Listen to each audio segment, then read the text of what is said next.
বাগান বৃত্তান্ত, রচনা নিরূপ মিত্র। শুরু করছি। দাদা দাদা, এই যে পা নাচাচ্ছেন দেখছি। না, মাচান আর কোথায়? মাচান বলিনি, পা নাচাচ্ছেন দেখছি। উচ্ছে? একদম উচ্ছে কে বলেছে? না, উচ্ছেও তো এককালে মাচানে হতো বই কি। কুমড়ো, লাউ সবই মাচানে হতো। এখন আমার ছোট বাড়িতে অত ঠাঁই কোথায়? উঠোনেই লতিয়ে বেড়াচ্ছে, ফল ফলাচ্ছে।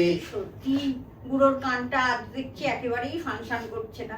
কি মরতে গল্প করতে এলুম, জ্বালাবে জ্বালাবে আমাকে। বুঝলে হে, সবাই ভাবে তরকারির বাগান করা বুঝি খুবই সোজা। জানে না তো যে কিচেন গার্ডেনের পেছনে কত খাটনি। জল দাও রে, 100 বার। সার দাও রে, হুম। মাঝে মাঝে মাটি খুঁড়ে সে করে হাওয়া লাগাও রে।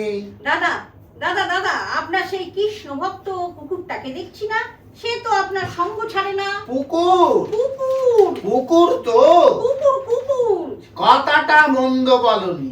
ভাবছি বাগানের পেছন দিকে একটা পুকুর কাটাবো, জল সাপ্লাই দেবে, সঙ্গে মাছ হবে। এ তো কোনো কথাই কানে নেয় না।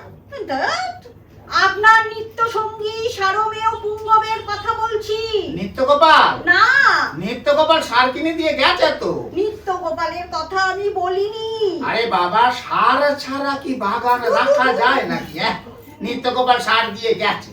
সংসার যেমন রসে বসে থাকলে শোভন, তেমনি তরকারির বাগান করা, যাকে বলে সারে গোবরে একেবারে জেল্লা দেয় আর কি। কি বুঝলে? হ্যাঁ দাদা, হ্যাঁ, মর্মে মর্মে বুঝেছি। হ্যাঁ, গরমে পটল, কুমড়ো, লাউ। বাবা, গরম আমি বলিনি। তুমি বাগানটা একবার ঘুরে দেখে যাও না। না, আমার তাড়া আছে। আর তাছাড়া এত সীমিত সময় বাজে বোকা। শিম হয়েছে তো? ওরে বাবারে, শিমের কথা বলিনি বাবা, না, বলিনি। শিম হয়েছে। তাছাড়া বেগুন অবশ্য ফলন কম, তবে সাইজে একটু বড়। বুঝলে না, বেনারসি বেগুন কিনা। অসম্ভব, কোথা থেকে কোথায় নিয়ে ফেলবে কে জানে। আমি বাবা কেটে পড়ি, আজকে চলি। হ্যাঁ দাদা, আজকে চলি। আপনার বাড়ির সব ভালো তো? ছেলেপুলেরা সব? মাঝে মাঝে হয়, পুড়িয়ে খেয়ে ফেলি। হ্যাঁ?